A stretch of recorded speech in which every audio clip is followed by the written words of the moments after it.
Now, what are some of the negative effects of having all these oxidants running around in my body? Let me give you a clinical example because I think it may bring home the point very clearly.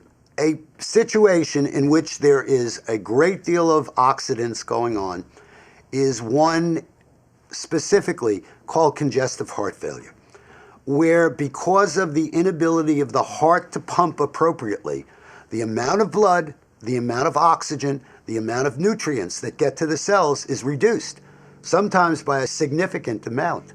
As a result of that, the body can't produce the ATP because it's not getting what it needs in order to produce the ATP. Now, if you've ever seen a person or know a person with congestive heart failure, they have a hard time going from the bed to the table. The reason is they don't have the nutrients or the glutathione required to produce the ATP necessary for that cell, whether it be muscle, brain, heart, whatever, to function, and therefore they're out of energy before they even start. We all suffer from that to a minor or greater degree, depending on what our health status is. But the fact of the matter is you need to have that obligately in any cellular reaction in order to get the maximum efficiency out of that cell, or to put it in the vernacular, more bang for the buck every time you start the engine. I mean, again, I'll go back to the analogy of the rusting pipe, okay? The fact of the matter is, if you protected it from the get-go, it would never rust. If you allow some rust to occur because you don't have appropriate levels of glutathione, which is the anti-rust or the rust protectant for your cells, then in fact, you're going to get a little bit. If you interdict at any time and get your glutathione levels to where they should be, then you're going to stop that process. You have the power to stop it wherever you want it, but it's up to you. Tell us about where your interest in glutathione came from. My interest in glutathione came from problems that I saw in patients for which there were no solutions. And the major problem was literally a lack of antioxidants in a variety of patients, and that showed up as what is known as a low uric acid. Now, when I was in oncology and when I was in children pediatric oncology, we knew that if your uric acid went too high, we needed to treat it because otherwise you would get gout. But in fact, I really was not cognizant of what a low uric acid meant. I found that uric acid is the last antioxidant that the body uses when it has nothing else to use. When everything else is gone, it employs that as a not very good, but the only one available mechanism to take care of the oxidation processes that go on in the body. Now, Dr. Keller, tell me what happened after you discovered this low level of antioxidants. I asked the question, if that's the last, what's the first? And the first turned out to be glutathione. And so I started looking through the glutathione literature, and I said, this is the most prevalent tripeptide or 3 amino acid substance in the human body. And the human body doesn't make mistakes. So there's got to be a reason that this is as prevalent as it is. And as I did more research, it became clear that glutathione is virtually a ubiquitous antioxidant. What do I mean by that? Some antioxidants take care of products of oxygen burning. Some of them take care of products of nitrogen burning. Some of them take care of products of hydroxyl burning. They're all different radicals. This takes care of everything. And it's one of the virtually ubiquitous antioxidants. So then the question was, since I had a variety of patients who suffered from low energy, lack of mental focus, I can't get out of bed in the morning, or if I get out of bed in the morning, by 11 o'clock in the morning, I'm ready to go back to bed. This looked like the answer to it.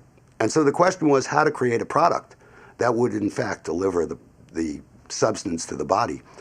So we went back to the literature, and we looked at all the physiologic processes that are associated with the synthesis of glutathione, and all the constituent things that needed to be there in order for it to be synthesized. And after, I believe it was 18 attempts, we came up with a product that in the laboratory and in the clinic improved glutathione levels significantly.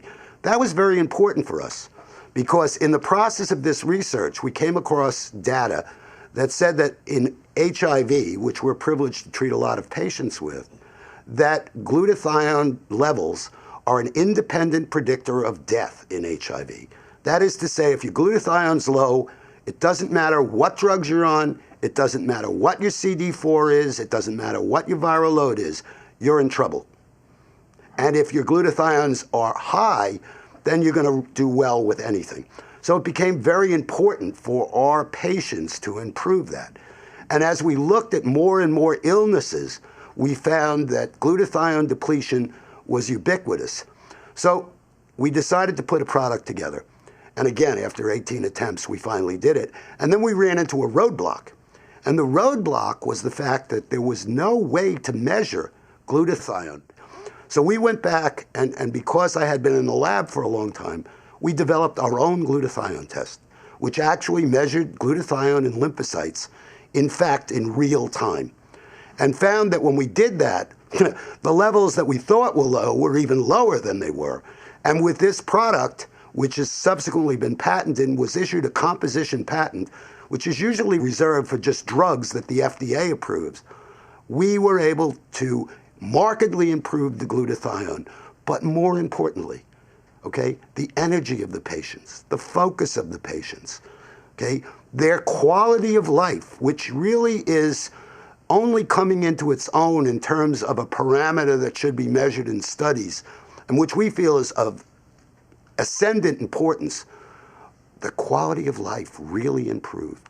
And that was really neat, because suddenly these patients were out doing something. Glutathione is the most prevalent antioxidant peptide in the human body, and the body doesn't make mistakes. If it's the most prevalent or most common, therefore there's a reason for it. And the reason is very simple. In each cell of the body, glutathione allows production of ATP. ATP is the fuel for every cell. ATP is your fuel. If you don't have any gas, you won't work. The more gas you have, the more high octane it is, the better you'll work. Glutathione will give you the most highest octane fuel that each cell in your body can possibly have. So if we're dealing with a brain cell and you produce more ATP, that senior moment won't happen. If you're dealing with a heart cell, the fact of the matter is that cell is supposed to contract, to pump. Well, would you rather have it pumping at 50% efficiency or 100% efficiency? If you're dealing with the liver's job is a washing machine for the body. It's supposed to detoxify everything that you come in contact with that wasn't intended to get in your body. And if you have more ATP, therefore having more glutathione will allow you to have more ATP, that cell will work up to its full potential, and you'll get rid of whatever the toxic product is much more quickly. And if you're an adrenal cell and you've got 50% efficiency, you're going to produce a lot less hormones than you would if you had 100% efficiency. So by replenishing the glutathione, I allow the production of maximum amounts of ATP and the function, the better function of any cell in the body, regardless of what it does in the totality of the organism. How do we know that glutathione is the most effective antioxidant and how it compares with other antioxidants? The fact of the matter is that glutathione is what I would choose to call the top of the mountain in antioxidants. And most other antioxidants, in one way or another, actually feed into the production of glutathione, either by quenching other reactions that will allow the protection of glutathione, or actually contributing to the production of glutathione, or in some cases both. And how does glutathione protect that reaction? In each of the chemical reactions that go to the production of ATP, that chemical reaction produces an oxidant or a burning substance that will, if not quenched, if not taken out of the equation, actually make the second reaction less efficient. And if there's another oxidant that's not quenched, then the third reaction is going to be less efficient than the second. So by the time you get to the end of the respiratory chain, the amount of ATP that can be produced, which is really dependent on all of the reactions. So you get 100%, 90%, 80%, 70%, and so on. And at the end of the day, you're left with 10% of the ATP that you would have produced if glutathione had been there to protect each of those reactions and allow the cell to produce the maximum amount of ATP and therefore function the best it possibly can. When we looked at what we could do for our patients, we kind of hypothesized that if we could create a product that would maximize the glutathione in each cell, and more than that, protect glutathione by getting rid of all these ancillary reactions, by turning down the inflammatory switch, that we would in fact maximize the function of those cells and, more importantly, of the patients that we were treating. And that product was Max GXL. Now tell me about Max GXL. Max GXL combines a number of things. The first thing that we did was promote the absorption of whatever we put into the body. And that becomes important because not everything that goes in your mouth gets into your body, and your body can't use it if it's not inside. So we created something that had components in it that would promote the absorption, essentially calm down or heal or partially heal whatever's going on in your GI tract. The second thing we did was create a relational combination of ingredients that the body would look at and say, the easiest thing for me to do with this is make glutathione. And that's what the body will do.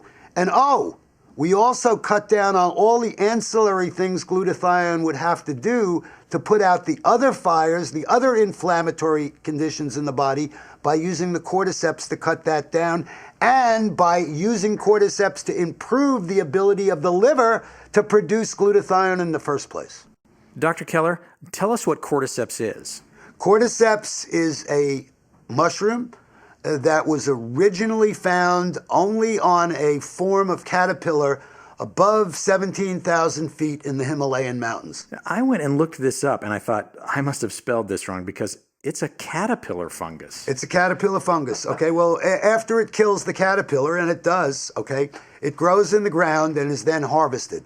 Fortunately for us, okay, there are ways of farming the mushroom. So the farmed product, if standardized correctly, functions as well.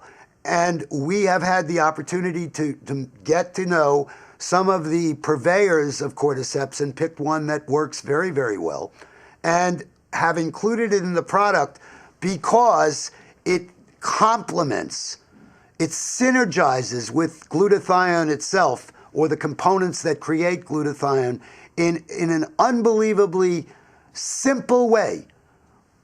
I take care of the other junk, glutathione takes care of the cell function. Now, what exactly does Max GXL do? Max GXL, by reducing the inflammation and improving the function of the cell, will not, completely obliterate that slide, but it will certainly make it less pronounced and preserve and protect the cells of your body so that they can function maximally. And when you're 50, you may well be able to run the way you did when you were 20. The organism can be what it used to be. Let's talk about that right now. I want to be at 100% energy. I'm sure we all do. So what do? How do I get the glutathione that I need? Does my body produce it, produce enough by itself? The rate limiting factor in the production of glutathione in the human body is cysteine. Okay, it's an amino acid that's not found in a lot of foods. Certainly when foods are processed, it's not there. And so with the diet that most Americans and most people on the face of the earth eat right now, you're not getting appropriate levels of cysteine, so you're truncating the ability of your body to produce glutathione. So I can't go out and get glutathione fruit and eat something that's going to really increase my production of glutathione? No, because glutathione will be destroyed by the acid in your stomach, and there's no reason to suspect that once destroyed, it will be absorbed appropriately and that it will reconstitute within the cell. So, Dr. Keller, now I know I need glutathione, but you're telling me that I can't go out and eat foods that give me enough glutathione. or to do what it needs to do, my body's not producing enough. So what do I do? Well, there are two things you can do. Is one, cut down on the necessity for glutathione, and the best way to do that is get 8 hours of good sleep. No, that's not going to happen. Sorry. Absent that, there are foods. I mean, a good food diet, rich in vegetables, rich in fresh fruits, absent a fair amount of meat, because that doesn't help, it actually creates inflammation, are a very good way to protect the glutathione you've had. But you're right. You can't get enough to live in this society and get the maximum amount of glutathione that each of your cells need. And the answer to that is Max GXL.